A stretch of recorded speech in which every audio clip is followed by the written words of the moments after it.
Luke Getsy has nothing but positive words for Justin Fields and his development coming into this season. We're going to talk about that. We're also going to talk about how Dante Foreman is really becoming one of the best value deals for the Chicago Bears by the way he's practicing in training camp and how it seems like the Bears are actually going to use him in this offense as well. And Gervon Dexter continue turning head. We're going to get into all that plus the mailbag right after this. You are now tuned in to Chicago Bears Central, your number one place for all Chicago Bears news and content. What's going on, Bears fans? Welcome to another episode of Chicago Bears Central, your number one spot for everything Chicago Bears related. I'm one of the hosts here, Haize. You guys can follow the channel at Chi Bears Central on every social media platform we happen to be on. With all that being said, let's go ahead and get into the content for today. First up, Justin Fields looks like a different quarterback, according to Luke Getsy. It's among others that have been there to see him. And Luke Getsy just having a lot of positive words to say in regards to his quarterback, Justin Fields, saying this, that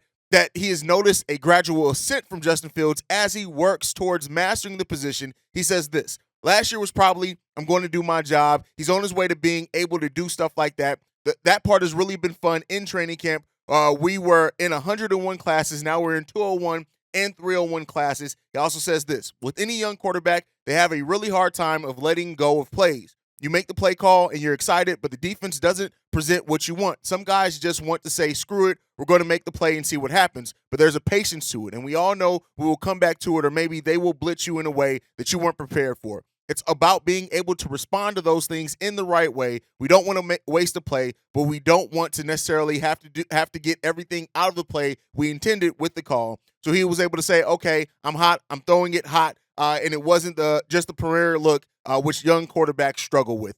So we've heard that Justin Fields is calling audibles. He's adjusting plays more than what he ever has before, and that is something that has been consistently said about Justin Fields so far in training camp. He's understanding the ins and outs of the quarterback position at the NFL level even better than last year. And having an improved offensive line helps that. Having better weapons at that wide receiver position helps that. Having better plays called by your offensive coordinator also helps that.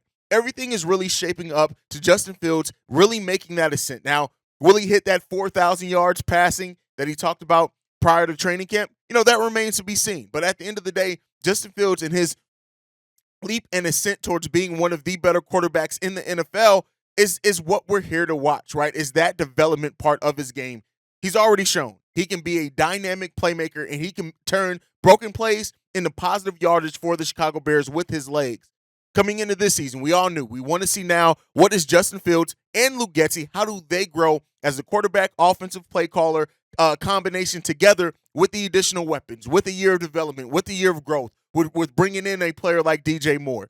Everything is shaping up to that to be the story to really watch. And I know everybody's going to have their eyes peeled during preseason. I don't know if we really are going to get a look at that full offense until the regular season games are going. But everybody's excited about Justin Fields. And Luke Getsy, like I've said before, and many of you guys have echoed the same sentiments, Luke Getsy's development as a play caller is just as important as anything else with this team. It's great to hear that DJ Moore has come in and been that dynamic playmaker that we needed and wanted him to be when we acquired him. Chase Claypool really changing the public opinion on him with his play and his consistency so far in training camp as well. We actually have a voicemail on the wide receiver course, so I'm not going to get too much into that right now. But all things are pointing to a positive direction for Justin Fields, the offense, and his growth and development. Now, one of the biggest pieces of that as well is the running game. The Bears had one of the best running games, if not the best running game in the NFL last season. We did lose David Montgomery. We brought in Dante Foreman. We brought in Roschon Johnson. And while we've heard things about Khalil Herbert, who probably has the inside edge to be that running back one, Khalil Herbert leaves a lot to be desired in the passing game at times and in his pass blocking. Well, it seems like Dante Foreman is really turning heads for his ability to do that. Dan Wilder of the Chicago Tribune noted that Dante Foreman is earning the trust from the coaching staff and showcasing his abilities as both a pass blocker, a receiver, and also a runner, which we already know, which is really good when you think about the fact that Dante Foreman only has 23 career receptions in 5 seasons in the NFL. So the fact that he's coming in and bringing that ability to be a pass blocker as well as be used in the receiving game, that's going to get him touches. Now, I've told you guys the whole who's going to end up being the running back one thing. I think that's a story we're going to get over the course of the preseason. We're going to see naturally what comes of that. But the fact that he's able to add that and they feel confident in his ability to be used in the passing game and his pass blocking, which you've also heard very positive things about Roschon Johnson and his pass blocking as well. But as I've said, I think they're going to plan to kind of bring him along a little bit more slowly and gradually. They're really going to, double down and rely on these veterans that they have here. Now, if you even want to label Khalil Herbert a veteran, he's still an extremely young player going into his third year in the league. But I think that Dante Foreman coming in and being what to kind of, he's going to split carries. He's going to do those type of things again. But if he can really be better at some of the things that are Khalil Herbert's weaknesses, that, again, just goes overall to the totality of that running back room and position. And I think that that's going to help overall as well. Let me know what you guys think. Do you still think that there is a chance that Dante Foreman could be that running back one when it's all said and done because of his ability to be used in the other parts of the game that have been a struggle so far, even with all the positive we're hearing about Khalil Herbert? That pass blocking has been something that almost every practice we hear about a defensive lineman getting past him to be able to get to Justin Fields. But let me know what you guys think on that down below. But all right, Gervon Dexter is a player that I love how just hearing about how players and their mentality, right? Gervon Dexter was a player that came late to football. And we've heard now that he is a film junkie. He's watching film, that he's been picking the brain of veterans, Justin Jones, DeMarcus Walker, even Cody Whitehair and Lucas Patrick, and even linebacker Tremaine Edmonds, really coming to them for advice. That he's been that film junkie, going in there, watching it. He takes detailed notes, as been said about him as well, and that he is really looking to not only what he can do now to earn himself minutes, but he really does have his focus on being that great defensive lineman for the Chicago Bears, telling NBC Sports Chicago this: I haven't even gotten close to where I want to be and the type of player I want to be, so I'm still working. I'm still asking those veteran questions. I'm still learning how to practice. I'm still learning what sets the offensive lineman takes. I'm still learning. I'm just doing everything extra, the asking questions, the staying after practice. I try to be one of the first ones out there at practice to get an extra get off. So I try to get that extra stuff. I try to stay late. I mean, I'm invested in myself. I got to like all the little things at home, like the recovery tanks, the ice cube tubs. I'm invested in all those little things just because I know that's what it's going to take. Now, we've heard that Ryan Poles and the front office here did a very detailed search and research before they drafted Gervon Dexter. When you look at this combination of size, speed, everything that he has in the mentality of it now, right? Tremaine Edmonds even really giving Gervon Dexter some praise, saying this: he's massive for one, a big guy that can move. We love those guys. He's taking a step forward each and every day. His leadership, the way he goes about his business, coach preaches it all the time. It's a race to maturity. He's definitely up front with that. I love the what we're hearing from Gervon Dexter, and the fact that he's 20 years old and he's already doing the necessary things to add to his game. And he said how because he was late to life coming into football, he felt like he had to overwork and outwork every single body ahead of him. And he's bringing that mentality to the NFL as well. Gervon Dexter is one of those players that, while not everybody hits the potential and he has a super high ceiling, he's the type of player that you bet on to make the most out of their potential because of the way that he prepares, the way that he goes into the game, the way that the standards that he holds himself to. And as long as that maintains, we got a hell of a player in Gervon Dexter, a player that I think is going to turn some big heads this year and put some bodies in the dirt as well when we talk about getting to the quarterback. So let me know what you guys think. How do all those quotes and everything make you feel about Gervon Dexter? But all right, let's get into the mailbag. We've had tons of overflow, so as long as we have that, I'm going to try to work in a couple of mailbag voicemails every day, even during the regular daily episodes. This first one is from Indie Animal. Let's go ahead and play that now. Hey, this is the big Indie Animal. Okay, real quick.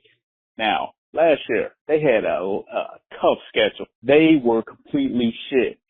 I mean, the defense was terrible. The offense was terrible. Justin Fields he was the only one who carried that offense. Now, you improved the offense and improved the defense. You brought guys in who all have chips on their shoulders, who trying to make, a good name for themselves. Contract year, wouldn't be anywhere else if the Bears didn't give them a chance. Ryan Poles did a good job about that. Okay, cool. A lot of games we were in last year. This year, the schedule is so easy. We probably got one of the easiest schedules in the NFL this year. I see 11 wins. Easy. I mean, it's not a stretch to say we'll make the playoffs. I mean, come on. It's like, it's, we should win a lot more games than people think we should. Chicago up, bear down. Okay, I can't say that Fields was the only positive, right? Because our running back core absolutely needs to be, given its credit for as well. Our running back core last year got the job done and carried the offense in a lot of games. So just that, I agree with you. Justin Fields was super dynamic and all of that. We do have an easy schedule. We have one of the easiest schedules in the NFL this year, and I think that's why it's important that the Bears do make that move. And what we talked about in this past Sunday's live stream, right, which we're live every Sunday, whether it's a game or not. You guys make sure you tune in for that. But one of the positives in that was just that, is the fact that, we have an easy schedule. The expectation now has risen to making the playoffs. Like I said, I personally don't care if we win the division or we come in as a wild card. That's the next step in this development that I want to see from this team. Make the playoffs. Get into some form of postseason play and see how you stack up. Go through the rigors of the season as well. Going through a season that you have playoff aspirations, I should say. That's what, and expectations. That's the important part of it, right? It's coming in. How do you perform in those games? Do you win more of the close games that you lost last year, right? Those are the type of things that we want to see from this team, and that is the next step in this development. But to your point, with what the Bears have done now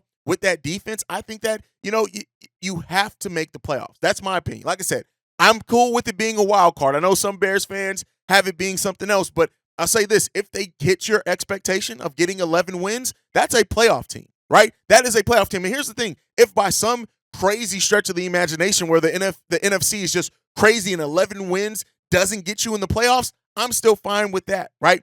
This team now, I know it sounds crazy going from a 3-14 team to saying now the expectation is making at least a wild card, but I think with the improvements that we've made and the natural development from a lot of our young players as well, I think that that's a fair expectation. But all right, let's get into the next voicemail. This one's from John Johnson. Bobby, D-Dub, hey, it's your boy John Johnson, representing South Carolina. Hey, just want to let you know, proud of my Bears for making the move that we did. We got Giannis in there. I believe that defense going to be shored up a whole lot better than what it was. I'm looking for our defense to make a big splash this year. I believe everybody's going to step up. I think that defense is going to be a little bit light years ahead of our offense. Offense going to catch up eventually, but that defense, the defense going to be stout. They may not start off that fast, but they're going to be ahead of that offense for the most part of the season. Offense going to catch up, but that defense should be back. So the monsters of the middleweight, hey, baby, we back. We back. Sleep on us all you want. It's Bear season. I'm ready for it. Head cracking about to be going on. Bear down. Look, I think we're all proud of the Bears. Went out and got their guy and got Yannick Ngakoue that saw a player that, yes, while flawed, not a perfect player as most players aren't, he brings a much-needed skill to the Chicago Bears defense. And, yeah, the defense, we've already heard about it in training camp. The defense has seemed like it's ahead of the offense. And I think when you look at the veterans that we have there, the leadership, right, in Eddie Jackson, the leadership in even the Jalen Johnson, leadership in the Tremaine Edmonds, TJ Edwards, bringing in Andrew Billings, like having that, DeMarcus Walker, now Yannick Ngakoue there. Like, yes, the defense should be ahead of the offense. We have a lot of young, raw players that still have a lot to prove on that offensive side of the ball, but I think the defense is going to start off being ahead of the offense in the season, and that's what's going to keep us close in games. That's what's going to get us. Our ability to keep other teams out the red zone and out of the end zone is going to be one of the most important things. The defense absolutely has to make a big splash. I was talking about the defense being top 10 before we made the move for Yannick Ngakoue. Unique. I keep wanting, that was the default brain. Yannick Ngakoue. But I am now saying that with that, like, we need to be a top 10, probably a top 8 to top 5 defense in the NFL next season if we want to hit those milestones that we want to hit as well. So, yeah, not surprised by that at all. I think when you look at it makes sense for the defense to be ahead of the offense, on top of us having a defensive-minded head coach in Matt Eberflus. That defense needs to be disciplined. It needs to now get to the quarterback, and it needs to just be a solid defense overall. Those are my opinions. You guys can let me know what you think down below. All right, let's get into the last voicemail. This one's from KD. What's up, Central Gang? It's your boy KD, man. I ain't called in a little while. I've been listening, though, for sure. But I ain't called in because I ain't really had nothing interesting to really say. But I've just been thinking, man, do y'all see a world? Because I like our receivers. It's crazy how our receiver room went from one of our worst rooms to really the strength of the team, if you want to be honest. as far as talent goes on paper. Do y'all see a world where we keep Mooney, Claypool? Well, obviously we're gonna keep DJ Moore. But do y'all see a world where we keep Mooney, Claypool, and DJ Moore? Like Claypool and Mooney signing an extension as the Bears? Because I know you want to be smart with where you spend. But man, bro, I played receiver back when I played football in high school and college. So I noticed certain things that the average football fan might not notice, that they didn't play the position or didn't play ball at all. And man, I love Darnell Mooney, bro. That's my boy. I know we've been hearing way more things about Claypool, but I love Darnell Mooney. I love what he brings. And that chemistry with Fields, that's important. You want to have him with people he's comfortable with. See that Chase Claypool been doing his thing in camp, which is great to hear. But I just want to know, do y'all see a world where we keep all three? Like the Bengals talk about keeping their big three. You don't know how true it is until people start getting paid, but how realistic is it to keep all three of those guys? If everybody hitting on all cylinders this season and Fields have a crazy year passing wise and he putting up crazy numbers yards wise, interception ratio to touchdowns, do y'all see a world where we keep all three? Because I know you got to put your money in different places. Or do you see a world, do you only think it's whichever second best receiver not named DJ Moore is the one that gets extended and somebody like, Claypool or Mooney has to walk? But I would love to see us keep all three, but I know it's kind of unrealistic. I was trying to see what y'all think. All right, y'all. Is there a world in which the Bears keep Darnell Mooney and Chase Claypool? Yes. I think that if this wide receiver core performs the way that a lot of us expect it to perform, if the Chicago Bears walk away from this season having one of the top 10 wide receiver cores in the NFL, and God forbid above that by production, by getting into the end zone, Justin Fields, continuity with your quarterback is important, right? And you want to have that, especially if you're having success. And if this wide receiver core has success and it translates to wins, I think at that point, yeah, you do it. I'm not going to put like a number on what Mooney and Claypool need to get for both of them to be retained, but I think it's the overall success from that wide receiver core and where the picks end up shaking out, right? If that Carolina pick ends up super high to where the Bears feel like they can get a Marvin Harrison Jr., maybe they don't re-sign both of them because they're going to have a young player coming in who's immediately going to probably vie for one of those spots. But I think if this wide receiver core performs, right, that's the biggest thing, is the performance and the value of that performance. That's what we know about Ryan Poles so far. It's about the value. It isn't just about the output that you put on the field necessarily. It's about how that value matches with the books and the way that Ryan Poles is trying to structure all those salaries. And if the wide receiver core that we have performs and there's value in keeping both those guys that makes sense for a deal for Ryan Poles, yeah, I absolutely think that there's a world in which it happens. I don't think that we're coming into the season. I know a lot of people have that. Is it going to be Mooney or is it going to be Claypool? And that's a fair mindset to have. But I think when it comes down to what it ends up being on the field, if it's amazing on the field, I don't see Ryan Poles just throwing that away for anything, right? Yes, you have wide receivers in the wings and the Tyler Scott, maybe even a Velus Jones Jr. if he really gets it together. We heard some promising things about him. If those things happen, maybe it makes it a little bit more interesting on top of having the 2 first-round picks. But I think if that chemistry builds with your quarterback one, right? Your franchise quarterback in Justin Fields, and you're having success, you do everything you can to keep that core together for that continuity of your quarterback. That's what I think. Let me know what you guys think on everything down below. But that's it. That's today's episode. Make sure you guys are following the show at Shy Bear Central on every social media platform we're on. You can also send us any feedback, questions, comments, concerns, ChicagoBearsCentral@gmail.com. And lastly, if you want to leave a text message and our voicemail for any episode, the number to do so, 773-242-9336. We are the #1 spot for everything Chicago Bears related because of you guys. And like I like to end every episode on, Chi-Town up, but bear down. Love you guys. Peace, y'all. This has been a presentation of the Break Media.